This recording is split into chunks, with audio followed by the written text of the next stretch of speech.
All of you. इसके पहले वाले लेक्चर में हम लोग पढ़ा था पास्ट इंडेफिनिट टेंस, ठीक ना। आज का जो लेक्चर होगा वो होगा पास्ट इंडेफिनिट का जो शेष भाग बचा रह गया उस पे लेक्चर होगा। चलिए, यदि आप मेरे चैनल को सब्सक्राइब नहीं किया तो सब्सक्राइब करें और बेल आइकन को जरूर दबाएं, जिससे कि जब भी कोई वीडियो लोड हुए तो आप पे उसका नोटिफिकेशन पहले जाए।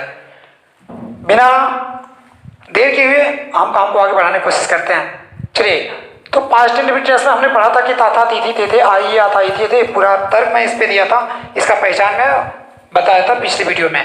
अब मैं नेगेटिव सेंटेंस भी उसमें बता डाला था। नेगेटिव सेंटेंस में मैंने नेवर का प्रयोग नहीं कराया, तो चलिए अब मैं नेवर का प्रयोग कराऊं। नेवर हो, चाहे ऑलवेज हो, चाहे ईवर हो, सेल्डम हो, स्कैर्सली हो, कुछ ऐसे एडवर्ब्स हैं जो मेन वर्ब के पहले यूज किए जाते हैं।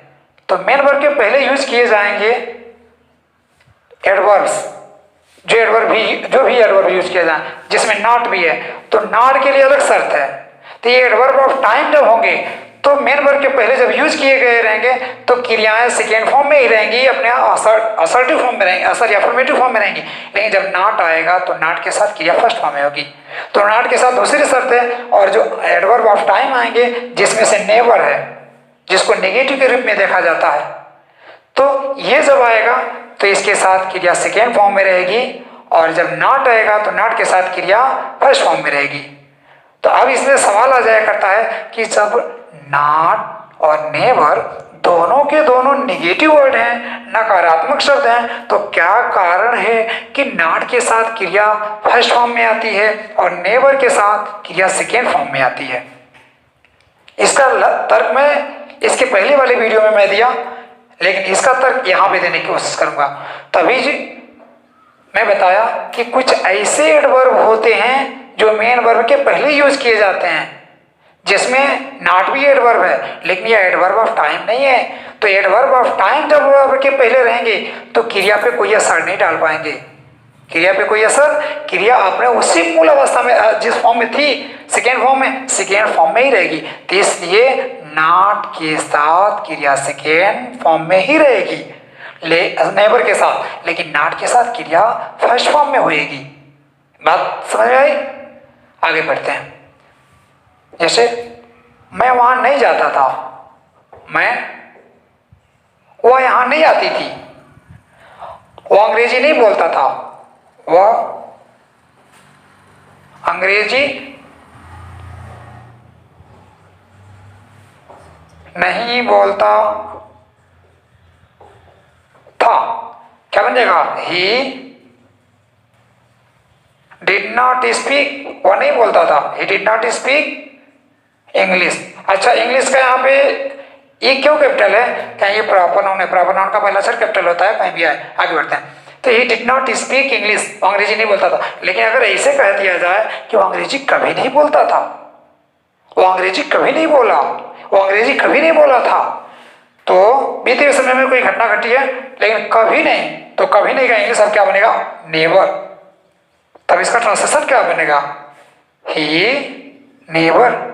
अब स्पीक नहीं होगा, अब स्पोक होगा। SPOK, spoke English. He never spoke English. अब यहाँ पे क्रिया सेकेंड फॉर्म में क्यों रह गई? कहेंगे ये एडवर्ब ऑफ टाइम है, वो हमेशा अंग्रेजी बोलता था, तो क्या बन जाएगा? ही ऑलवेज स्पोक इंग्लिश। ऑलवेज भी आ गया यहाँ पे। तो मैं पहले बताया कि मेन वर्ब के पहले एडवर्ब आया करते हैं, वो एडवर्ब ऑफ टाइम। तो एडवर्ब ऑफ टाइम जब भी यहाँ पे आएगा तो एडवर्ब ऑफ टाइम के वजह से क्रिया पे कोई इफेक्ट नहीं पड़ेगा, लेकिन नॉट आएगा तो इसके आने से क्रिया पे इफेक्ट पड़ेगा। चलिए आगे बढ़ते हैं। हम लोग झूठ कभी नहीं बोलते थे, क्या बन जाएगा? We never told a lie, we never told a lie. वो मुझसे कभी नहीं बात करती थी। She never talk to me, she never talk to me, she never talk to me, she never talk means होता है बात करना। टॉक का सेकेंड फॉर्म टॉक्ड। वो कभी नहीं बात करती थी। अगला, मैं उससे कभी नहीं पूछता था, आई नेवर आस्क्ड हर। तो ऐसे कर करके बनते चले जाएंगे।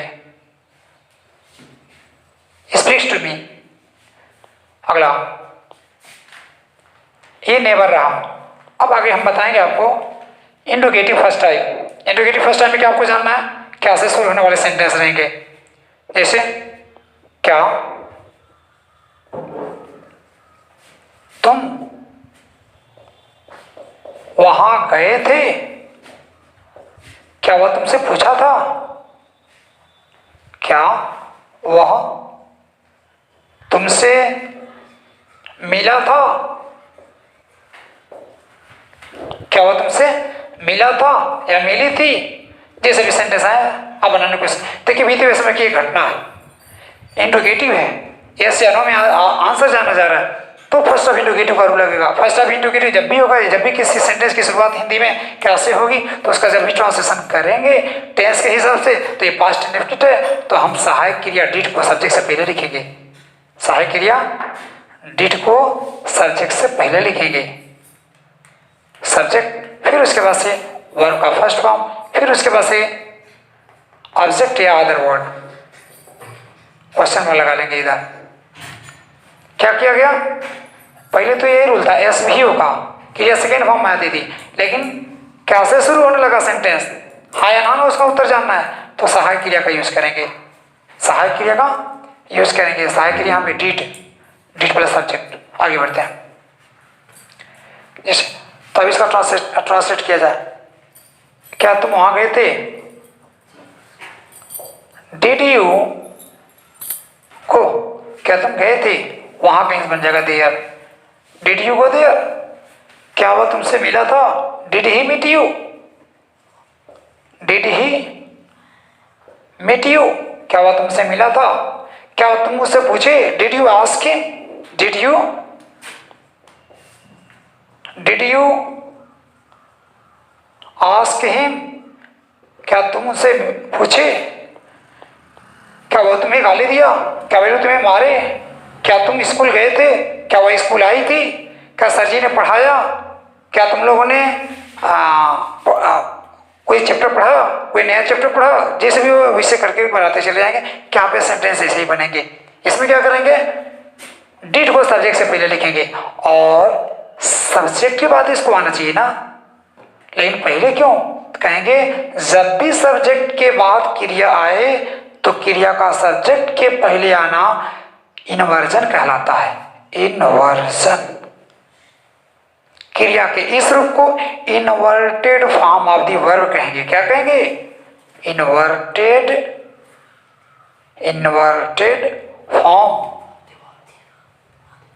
Of the verb. यह क्रिया जो है इन्वर्टेड फॉर्म है, यानी क्रिया में बिखराव है, क्रिया में परिवर्तन है, उल्टी हो गई ये क्रिया, तो इन्वर्जन का मतलब होता है उल्टा होना। आगे तो इस पे सवाल बना लीजिएगा। फर्स्ट टाइप इंट्रोगेटिव पे, yes no answer type interrogative इसको कहेंगे। यानी इसका रूल क्या था, did plus subject plus verb plus object, question mark. अब अगला रूल जो आ रहा है, क्वेश्चन वर्ड सबसे पहले आते हैं प्लस रूल ऑफ इंट्रोगेटिव। ये रूल ऑफ इंट्रोगेटिव रहा, या इन्वर्जन।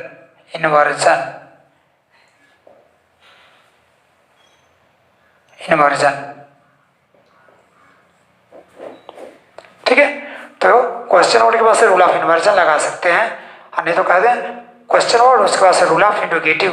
अर्थात क्वेश्चन वर्ड जब भी आएंगे किसी हिंदी सेंटेंस में, कभी भी किसी हिंदी सेंटेंस में अगर कोई प्रश्नवाचक शब्द आया हुआ तो सबसे पहले उसकी इंग्लिश बनेगी।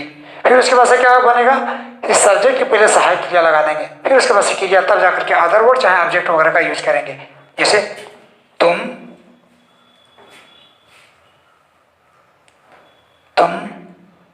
क्यों आए,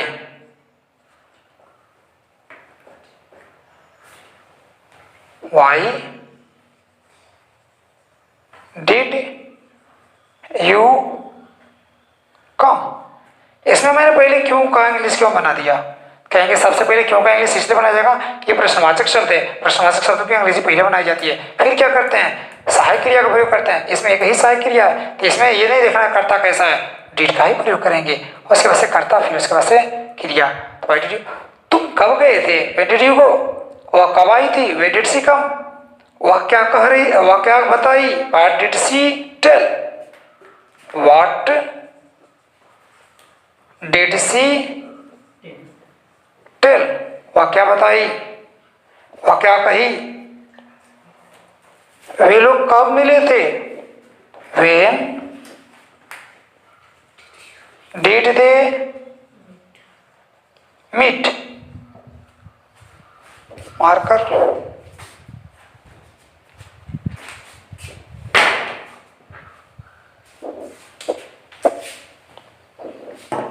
हाँ, वह क्या पूछा था? What did he ask? वह कब गया, वह कब मिला, वह क्यों आया, उसने क्या कहा, वह क्यों आई, वह क्यों गई। इस तरह करके सवाल बनते जाएंगे। आप प्रश्नवाचक शब्द की अंग्रेजी पहले बनाइएगा, फिर बनता चला जाएगा आपका सेंटेंस। वह कैसे वहां गया था, वह क्यों वहां गया था, वह कब वहां गया था, ऐसे करके बनते चले जाएंगे। और आगे बढ़ते हैं। अब प्रश्नवाचक शब्द किस तरह से आ रहे हैं इसको देखिएगा। ये तो प्रश्नवाचक शब्द जब आएंगे क्वेश्चन वर्ड, तो ये क्वेश्चन वर्ड प्लस उसके बाद से इमर्जन का रूल लग जाएगा। अर्थात एस आंसर टाइप में जिस रूल का यूज कर रहे थे, यानी सहायक क्रिया डिड प्लस उसके बाद से सब्जेक्ट, फिर उसके बाद से सब्जेक्ट, उसके बाद से क्या वर्ब, फिर उसके बाद से अदर वर्ड या ऑब्जेक्ट क्वेश्चन मार्क। अब इसके बाद से ध्यान देने की क्या जरूरत है, इस बात को जानिएगा। ये जो क्वेश्चन वर्ड हैं किसी न किसी सब्जेक्ट के साथ आए रहेंगे, लेकिन अब ऐसे भी क्वेश्चन वर्ड होते हैं जो किसी सब्जेक्ट के साथ नहीं आते, उनका स्ट्रक्चर दूसरा होगा। Question word plus rule of assertive, second form of the verb plus O W का ही ओ डब्ल्यू लिख दे रहे हैं, यानी अदर वर्ड या ऑब्जेक्ट। ध्यान देने की जरूरत है। यहां पे कौन सा रूल लग गया? क्वेश्चन वर्ड के बाद से मेन वर्ड। लेकिन यहां पे हमने क्या देखा? क्वेश्चन वर्ड, उसके बाद से हेल्पिंग वर्ड, फिर सब्जेक्ट। तो यानी ये प्रश्नवाचक शब्द किसी सब्जेक्ट के साथ आ रहे थे, कर्ता के साथ आ रहे थे। लेकिन यहाँ पे क्या है? प्रश्नवाचक शब्द कर्ता के साथ नहीं है, कर्ता की जगह पे है। जब प्रश्नवाचक शब्द कर्ता की जगह पे रहेंगे तो हमारा स्ट्रक्चर यह होगा। ध्यान रखिएगा। आगे बढ़ते हैं। कौन आया था? कौन आया था? किसने गाली दिया? किसने गाली दिया या गाली दिया था? चलिए, मैं प्रेजेंट इंडेफिनिट में ही पढ़ाने वाला था कि एक ही सेंटेंस होगा और उसमें तमाम कई एक या एक से ज्यादा प्रश्नवाचक शब्द आते। आप लोग याद ही रहेगा। कोशिश करूंगा कि इसमें मैं उसको पढ़ाऊं कि एक ही सेंटेंस में दो या दो से ज्यादा प्रश्नवाचक शब्द आए। हाँ, किसने गाली दिया? देखिएगा, किसने गाली दिया का इंग्लिश बनेगा। अब इसका इंग्लिश बनाया जा। तीन वाक्यों में देखें कि इसमें कर्ता का अगर कोई काम कर रहा है तो ये प्रश्नवाचक शब्द ही कर्ता का काम कर रहे हैं, ये कर्ता के साथ नहीं आए हैं, इसीलिए इनके साथ अफर्मेटिव का रूल लगेगा। अगर ये नेगेटिव होते तो इनके साथ नेगेटिव का रूल लगता। इसलिए कहेंगे कि जब कोई प्रश्नवाचक शब्द कर्ता की जगह पे आए, कर्ता का काम करे, तो उसके साथ रूल ऑफ असर्टिव लगेगा। असर्टिव, असर्टिव का रूल क्या होता है? असर्टिव का रूल क्या होता है? असर्टिव, असर्टिव का रूल क्या होता है? असर्टिव का रूल होता है या तो अफर्मेटिव का और नहीं तो नेगेटिव का। दोनों में से किसी एक रूल का, अगर नहीं शब्द आया तो नेगेटिव का और नहीं शब्द नहीं आया तो अफर्मेटिव का रूल लगेगा। देखिए, नहीं आया तो अफर्मेटिव का रूल लगेगा। क्यों? क्योंकि ये प्रश्नवाचक शब्द ही कर्ता का काम कर रहे हैं। तो कौन आया था? Who came. ध्यान रखिएगा, हु डिड कम नहीं लिखेंगे, हु केम। अगला, किसने गाली दिया? Who abused. अगर आप ऐसा नहीं जानते और आपको इस पर संदेह मालूम पड़ रहा है तो आप अपने संदेह को खत्म करें, किताबों का सहारा लें और बड़े विद्वानों के सहारा शरण में जाएं। आगे बढ़ते हैं। कौन आया था? Who came. किसने गाली दिया? किसने गाली दिया? अगला, कौन सी लड़की गाना गाई थी? कौन सी लड़की गाना गाई थी? देखिए क्या बनेगा, बनेगा कौन सी लड़की, इसमें सब्जेक्ट है, गाना गाई ये क्रिया की, सब्जेक्ट है यही, तो विच गर्ल, विच गर्ल गाना गाई थी। सिंग का सेकेंड फॉर्म सेंग है, विच गर्ल सेंग ए सॉन्ग।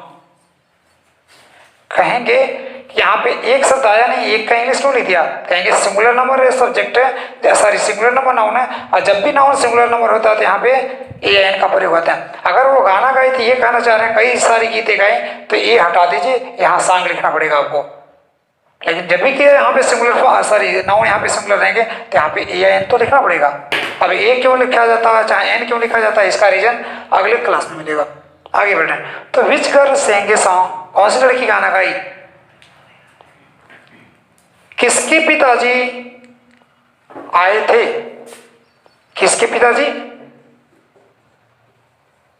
किसके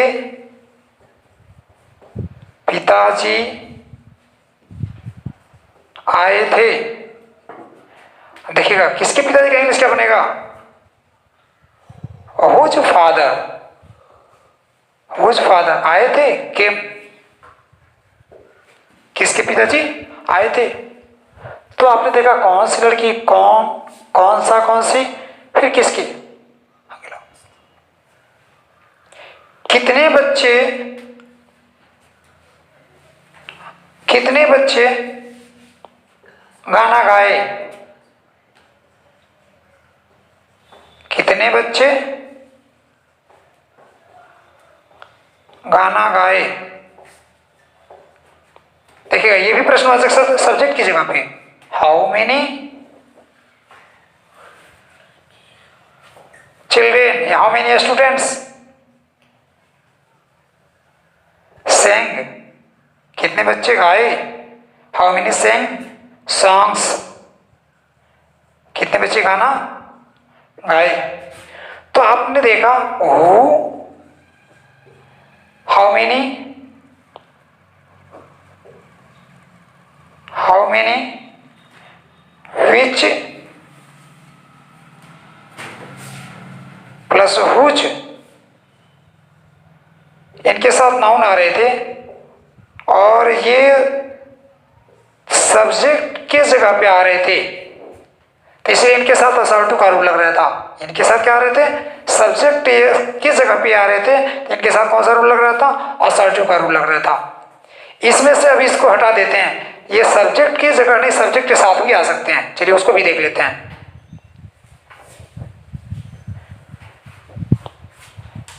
तब फिर से जब ये सब्जेक्ट की जगह पे आ रहे थे तो ये रूल लगा रहे थे, अब जब सब्जेक्ट के जगह साथ आएंगे तब ये रूल लगाएंगे। अब देखिएगा, तुम किस लड़की को, तुम किस लड़की को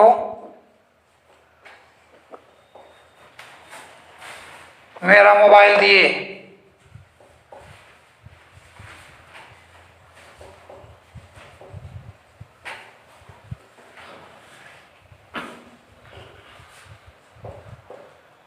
तुम किस लड़की को मेरा मोबाइल दिए? ध्यान दीजिएगा, कैसे जानेंगे कि ऑब्जेक्ट है कि क्या है? तुम दिए, देने का काम किसने किया? इसने किया। किसको, जब को लग जाता है किसी शब्द में तो ऑब्जेक्ट हुआ करते हैं। देखिए इसमें को लगा हुआ है, ये ऑब्जेक्ट। अब ये प्रश्नवाचक शब्द ऑब्जेक्ट बने हुए हैं, अर्थात इसके साथ कोई सब्जेक्ट आया हुआ है तो ये सब्जेक्ट है, ठीक है। लेकिन फिर भी इनकी इंग्लिश पहले ही बनाई जाएगी। और लेकिन ये वाला रूल लगेगा, यही किस लड़की या कौन सी आ रहे थे या किसके आ रहे थे, तो ये सब्जेक्ट बन करके आ रहे थे, सब्जेक्ट के साथ नहीं आ रहे थे। लेकिन यहाँ पे क्या सब्जेक्ट के साथ है, इसीलिए ये वाला रूल लगेगा। अर्थात प्रश्नवाचक शब्द के साथ अब सहायक क्रिया, फिर उसके बाद से सब्जेक्ट। किस लड़की को, विच गर्ल,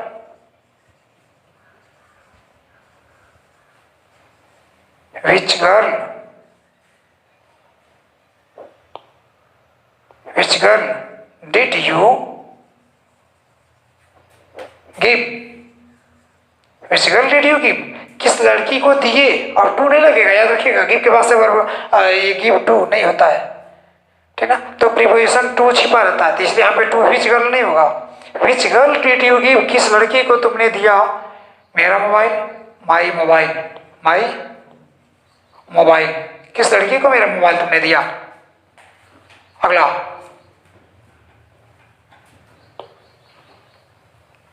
किस नहीं, वह किस बच्चे को गाली दिया, वह किस बच्चे को मारा, तुम किस सवाल को हल किए,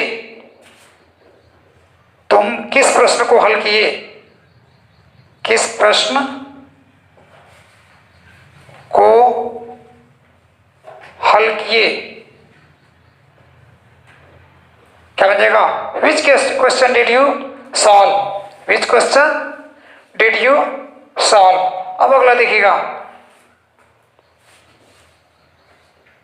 किसकी मां मंदिर गई थी, हुज मदर, सॉरी ये कर्ता का काम करे ना, ऐसा नहीं लाना है। अब लाना है कि उस सब्जेक्ट के साथ है,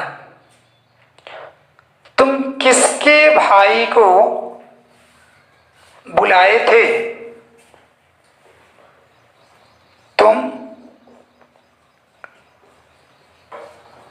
किसके भाई को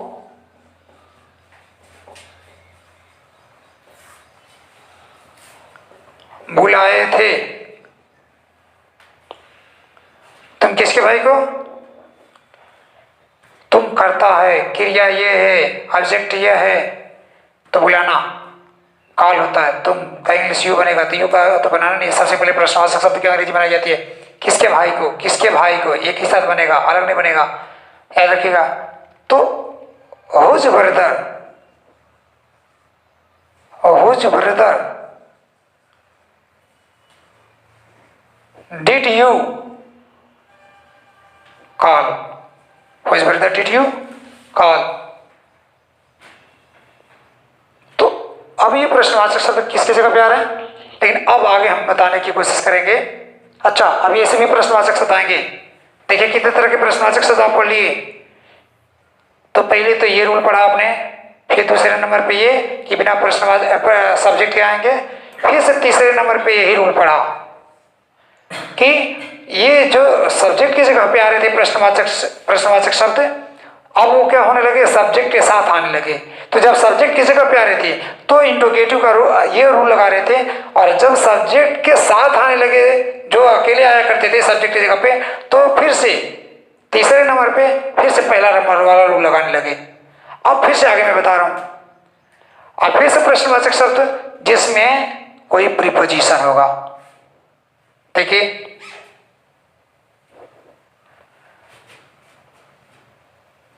वह किसके साथ वहां रहता है, वह किसके साथ वहां रहता है, किसके साथ वह वहां रहता है, इसमें सब्जेक्ट है, ये रहने का काम यही करता है। देखिएगा अब ये वाला रूल फिर से लगेगा, लेकिन इसके साथ कोई प्रीपोजिशन रहेगा। वह किसके साथ वहां रहता है, विथ होम, विथ होम। अब इस विथ को वाक्य के अंत में भी लगा सकते हैं, with home did he live, with home did he live, वह किसके साथ रहता है, क्वेश्चन मार्क। इसी विथ को कहा जा रहा था वाक्य के अंत में लगाने के लिए, यहां पे भी लगाया जा सकता है। With home did he live, नहीं तो इसे कहेंगे home did he live with. अगला,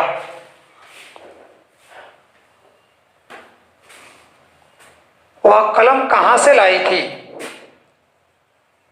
वह कलम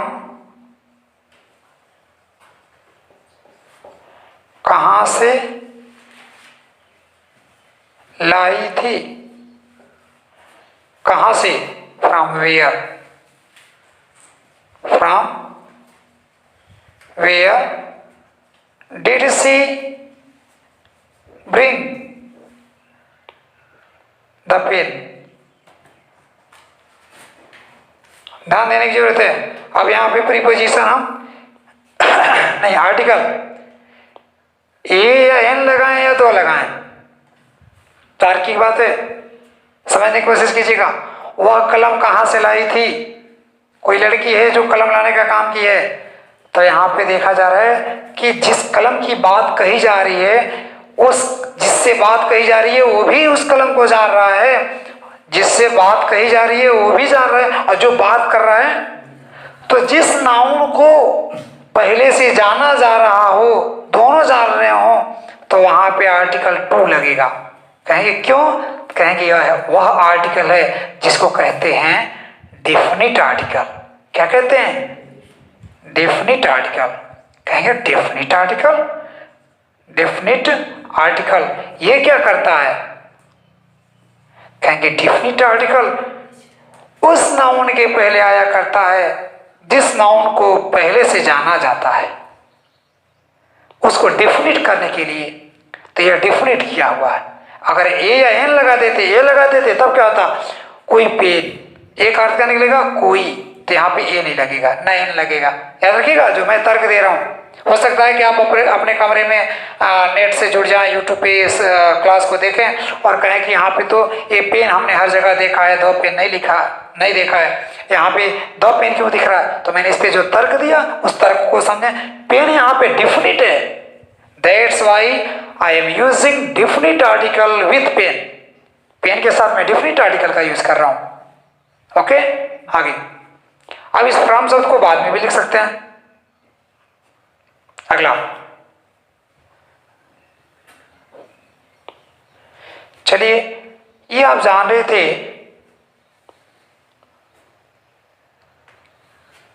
तीसरा, चौथे तरह का प्रश्नवाचक शब्द का इस्तेमाल कराया जा रहा था। इसमें क्या आपने देखा कि सबसे पहले प्रश्नवाचक शब्द साधारण जो नियम है ये वाला नियम यूज कर रहे थे, फिर से प्रश्नवाचक शब्द सब्जेक्ट की जगह पे आने लगे तो ये वाला नियम यूज कर रहे थे, फिर से उसमें से कुछ ऐसे प्रश्नवाचक शब्द आए जो सब्जेक्ट के साथ आने लगे, तो तीसरे नंबर पे यही वाला नियम यूज किए।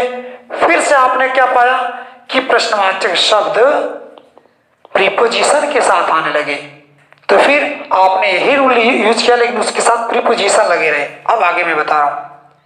अगला जो नियम हमारा बन रहा है प्रश्नवाचक शब्दों पे, देखिएगा, अगला जो हमारा नियम बन रहा है प्रश्नवाचक शब्दों पे कि प्रश्नवाचक शब्द उसमें एक नहीं होंगे, अब एक से ज्यादा होंगे। देखा जाए कैसे? कौन किसे मारा? कौन?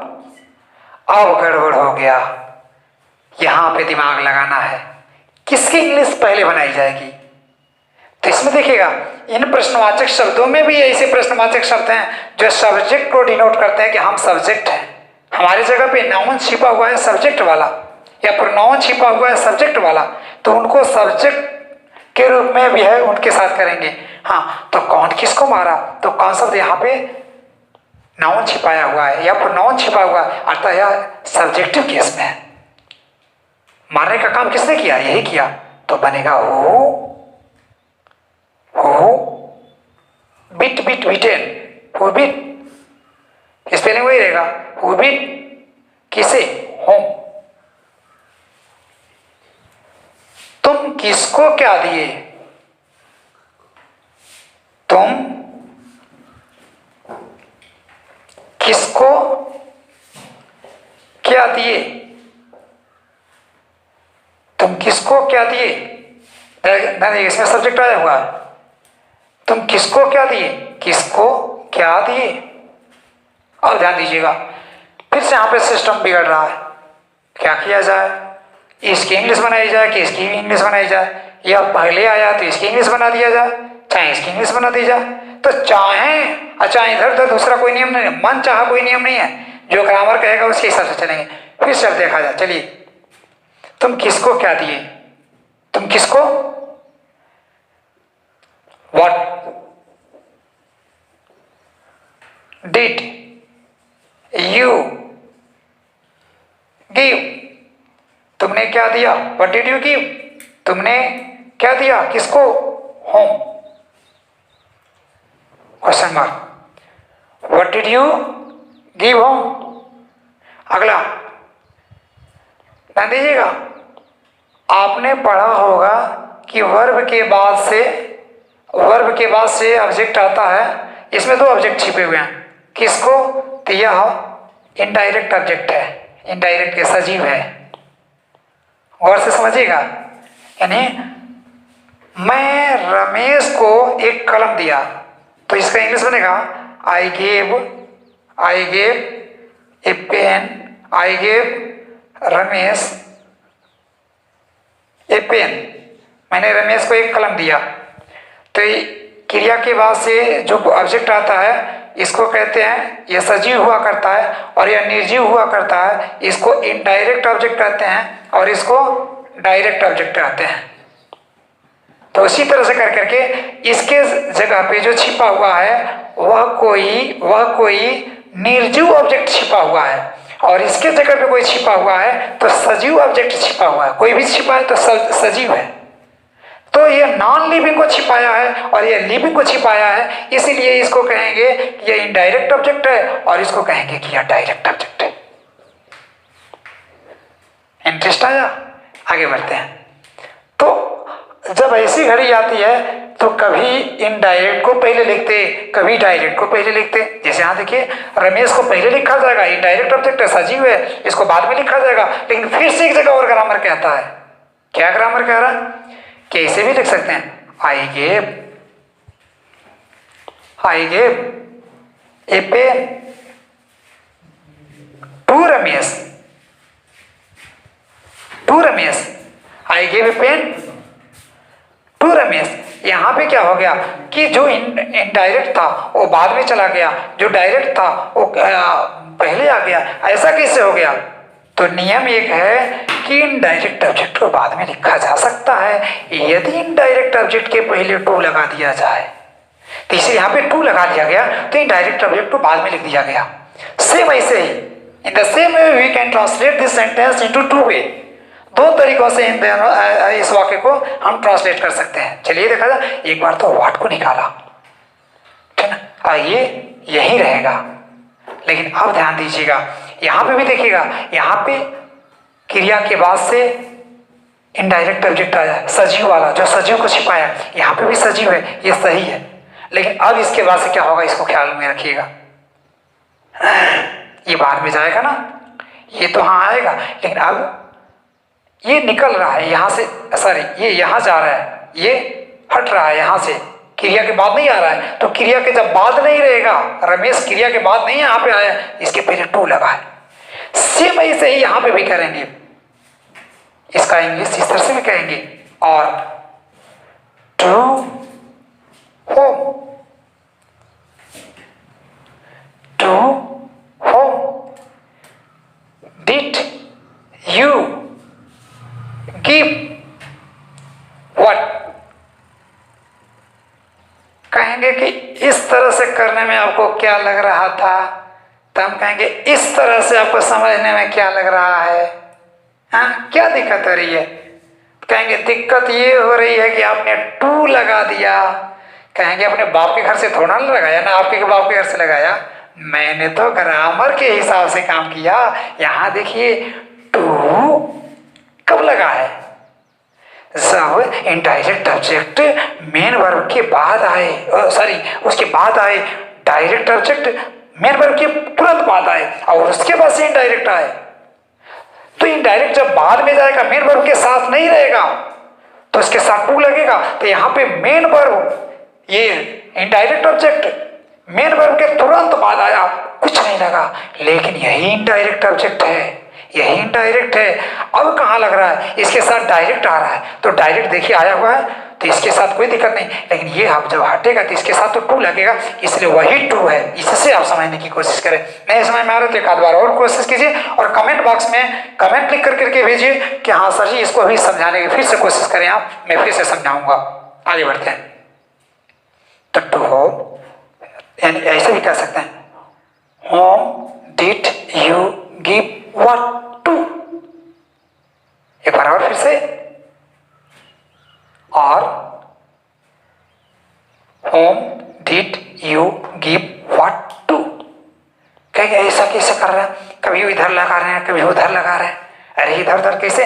कहना कि प्रश्नवाचक शब्दों के पहले प्रीपोजिशन लगाए जा सकते हैं, लेकिन बेहतर यह है कि बाद में लगाए जाए, इसलिए तो बाद में किया, कोई दिक्कत नहीं।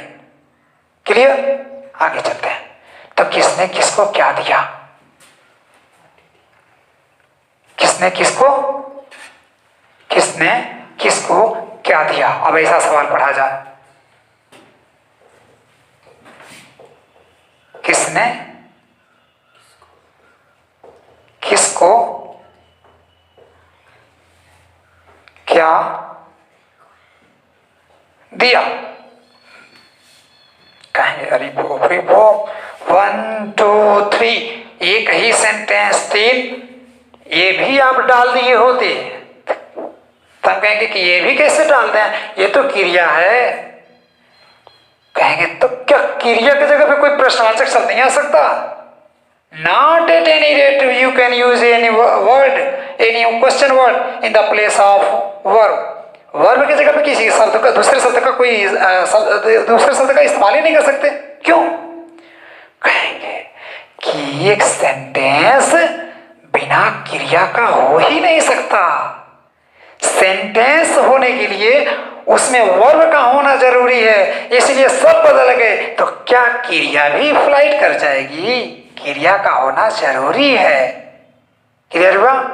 और क्रिया ही तो टेंस को बताती है। अगर प्रश्नवाचक शब्द ही आ जाएंगे तो फिर क्या होगा? कोई सिर्फ रोटी खाता है, सिर्फ कोई चावल खाता है नहीं, या सिर्फ कोई दाल ही खाता नहीं, सब्जी भी कोई नहीं खाता, सिर्फ ये दोनों कंबाइन होकर के यूज किए जाते हैं। तो सेम ऐसे ही है, ये जितना भी प्रश्नवाचक शब्द है तीन तो आए, अब जरा देखा जाए बनेगा कैसे। इसके लिए भी कोई झकास नियम है क्या? चलिए देखा जाए, नियम से पूछा जाए किसने, यानी कौन, किसको अर्थात किसी ऑब्जेक्ट को, क्या कोई ऑब्जेक्ट। ये दो ऑब्जेक्ट आए हुए हैं, ये भी ऑब्जेक्टिव केस में है और ये भी ऑब्जेक्टिव केस में है। यह किस केस में है? सब्जेक्टिव केस में। कहेंगे कि आप बहुत बड़े सोखाने के लिए जादूगर हैं, कैसे जान जा रहे हैं? तो कहेंगे चलिए क्रिया से पूछते हैं, एक क्रिया तो जरा बता कि तुमको क्रिया किसने है। तो क्रिया देखिए बता रही है, किसने किसको क्या दिया, देने का काम किसने किया? तो इसने किया, तो ये हमारा सब्जेक्ट हो गया। क्या दिया, तो ये क्या शब्द छिपा रखा है ऑब्जेक्ट को, तो ये ऑब्जेक्ट को छिपाया, अतः यह ऑब्जेक्ट है। या कौन सा ऑब्जेक्ट छिपाया हुआ है? निर्जीव ऑब्जेक्ट छिपाया हुआ है, नॉन लिविंग थिंग को छिपाया हुआ है, इसीलिए यह नॉन लिविंग ऑब्जेक्ट को छिपाने वाला ये भी ऑब्जेक्ट है। तो इसको कौन सा ऑब्जेक्ट कहेंगे? अब इसमें डायरेक्ट इनडायरेक्ट कहना है तो कहेंगे कि जो नॉन लिविंग होता है वो डायरेक्ट कहलाता है, या डायरेक्ट ऑब्जेक्ट है। और इसको देखा जाए, यह किसको छिपाया हुआ है? यह भी दिया, किसने दिया, देने का काम हुआ है, लेकिन इसमें दो ऑब्जेक्ट आ गए, कोई वस्तु दी गई है किसी व्यक्ति को, तो यहाँ पे कोई व्यक्ति छिपा हुआ है, तो यह भी ऑब्जेक्ट यह भी ऑब्जेक्ट, लेकिन अब इसमें से यह डायरेक्ट हो गया। इसे क्या कहेंगे? इसे कहेंगे इनडायरेक्ट ऑब्जेक्ट। क्या कहेंगे? Indirect object. क्लियर हुआ? आप इसका भी एकदम सर्जरी कर दिए, पूरा चीड़ फाड़ करके आपने देख लिया कि हाँ कौन से शब्द क्या काम कर रहे थे। फिर फिर सब चलिए इसकी बारी बची रह गई है, इसको क्यों छोड़ा जाए, नहीं तो ये खूब छलांग लगाएगा, कहेगा कि मेरी सर्जरी नहीं हुई है, तो कहेंगे तुम क्रिया हो, क्या हो, तुम क्रिया हो, इसकी भी सर्जरी हो गई। फिर कहेगा है ना, क्रिया कहेगी कि किस टेंस में क्रिया है, तो हमें तो टेंस बताया करते हैं, तो हम कहेंगे कि पास्ट टेंस में हो, कहेंगे पता कैसे चल रहा है, कहेंगे बीते हुए समय का घटना का वर्णन तुमसे हो रहा है, इसीलिए तुम पास्ट टेंस में हो, ठीक ना। तो ये वर्ब हो गया, ये सब्जेक्ट हो गया, ये दोनों ऑब्जेक्ट हो गए। अभी एक सेंटेंस आया था, मैंने रमेश को एक कलम दिया, तो उस सेंटेंस में भी दो ऑब्जेक्ट आए थे, रमेश और कलम दो ऑब्जेक्ट थे, देने वाला मैं था। यहाँ पे काम को करने वाला किसने है, यानी कौन, हो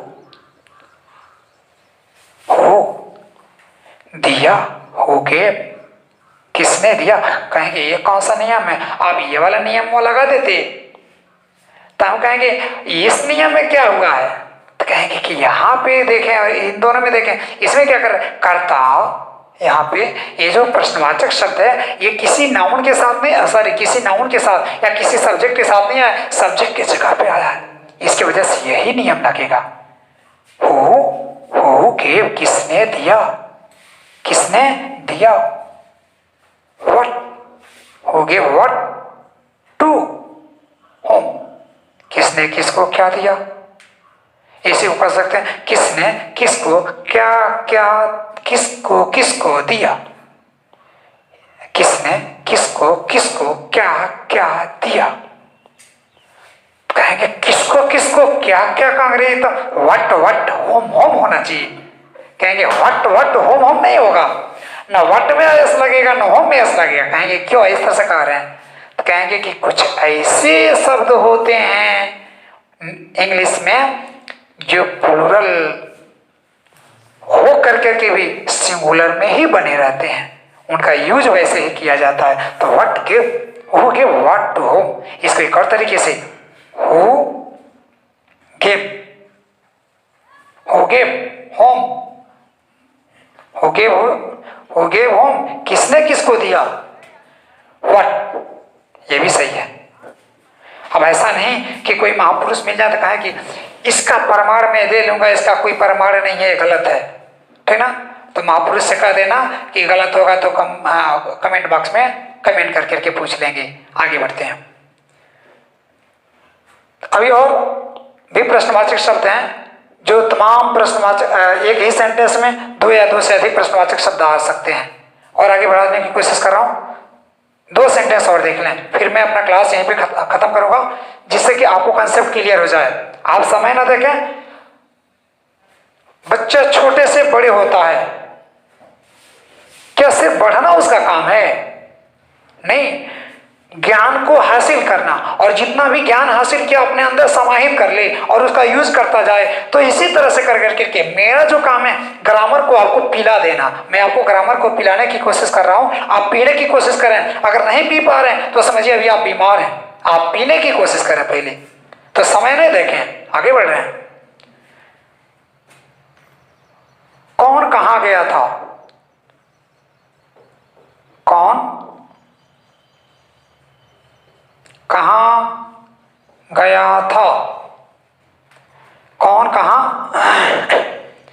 तो इसमें करता कौन है, देखिए क्रिया को करने वाला यही शब्द है, इसलिए सब्जेक्टिव केस में रहेगा, सब्जेक्ट की जगह पे रहेगा, और यह एडवर्ब की जगह पे रहेगा, तो ऐसे बनेगा who went where, went where, कौन कहां गया था, कौन कौन लोग कहां कहां गए थे, तब भी उसका इंग्लिश यही बनेगा हु वेंट वेयर, ये नहीं कहेंगे हु वेंट वेयर वेयर, गलत हो जाएगा। बताया क्यों नहीं इस तरह से होगा, क्योंकि इंग्लिश में कुछ ऐसे शब्द हैं जो सिंगुलर में भी यूज किए जाते हैं, प्लूरल में भी यूज किए जाते हैं।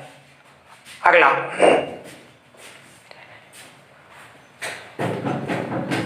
किसके पिताजी क्या लाए थे,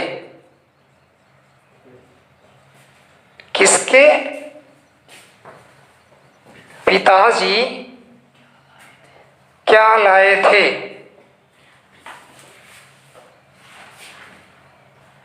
किसके पिताजी क्या, ये क्या लगा रहे हैं भाई, नहीं समझ में आ रहा है। प्रश्नवाचक चिन्ह है, कब लगाया जाता है? शुरू में तो फुल स्टॉप लग रहा था, ये कब से प्रश्नवाचक, कहेंगे इंट्रोगेटिव सेंटेंस में प्रश्नवाचक चिन्ह तो लगाया जाता है। किसके पिताजी क्या लाए थे, तो किसके पिताजी सब्जेक्ट है, क्या लाए थे ऑब्जेक्ट है, ये क्रिया है, ये सब्जेक्ट। तो whose father, whose father bring a second home brought, whose father brought what, whose father brought। अब इसको एक और तरीके से फिर से थोड़ा सा और बढ़ाने की कोशिश करें। किसके पिताजी कौन सी चीज कहां से लाए थे?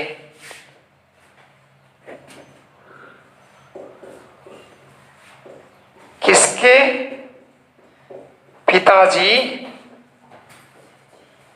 कौन सी चीज कहां से लाए थे? इसमें कितने प्रश्नवाचक शब्द आ गए? किसके पिताजी, कौन सी चीज, कहां से। अब इसका इंग्लिश क्या बने, आगे देखिएगा। किसके पिताजी कौन सी चीज कहां से लाए थे, किसके पिताजी, करता कौन है, लाने का काम किसने किया, पहले ये तलाशना है। जब भी तमाम सारे शब्दों का कोई सेंटेंस आए और उस सेंटेंस में हम सब्जेक्ट नहीं तलाश पा रहे हैं तो हम नहीं बना पाएंगे, तो हम यही तलाशें, किसके पिताजी कौन सी चीज कहां से लाए थे। Whose father, whose father brought, whose father brought, किसके पिताजी लाए थे कौन सी चीज, व्हाट, विच नहीं, विच थिंग भी लिख सकते हैं, नहीं तो व्हाट भी लिखे हैं, दोनों का एक ही अर्थ निकलेगा। Whose father brought what या which thing यानी what, whose father brought what from where, from where। आप कहेंगे तब तो इसको इधर लिख सकते हैं, इसको उधर लिख सकते हैं, कहेंगे ऐसा नहीं हो सकता, ये एडवर्ब ऑफ प्लेस है, ठीक है ना, जगह को बताने वाला शब्द है, वो वहीं रहेगा, लास्ट में लिखा जाएगा, ठीक है ना। और ये ऑब्जेक्ट है, ऑब्जेक्ट कभी भी लिखा जाएगा तो यही भी लिखा जाएगा। तो ऐसे कहें whose father brought from where what, गलत, whose father brought what from where, ठीक है। तो आपने एक सेंटेंस में क्या देखा, तीन तीन प्रश्नवाचक शब्द, ठीक ना, हकीकत में कमाल का रहा, ठीक ना। आप इसे लाभ लेने की कोशिश करें, मैं इतना ही पे अपने क्लास को खत्म करूंगा, लेकिन आप मेरे चैनल से बने रहना चाहते हैं तो प्लीज मेरे चैनल से बने रहने के लिए आप मेरे वीडियो को अगर हमेशा देखते रहना चाहते हैं तो सब्सक्राइब करते रहें और आप हमसे बने रहेंगे, जो भी नए वीडियो आएंगे वो आपको हमेशा मिलते रहेंगे।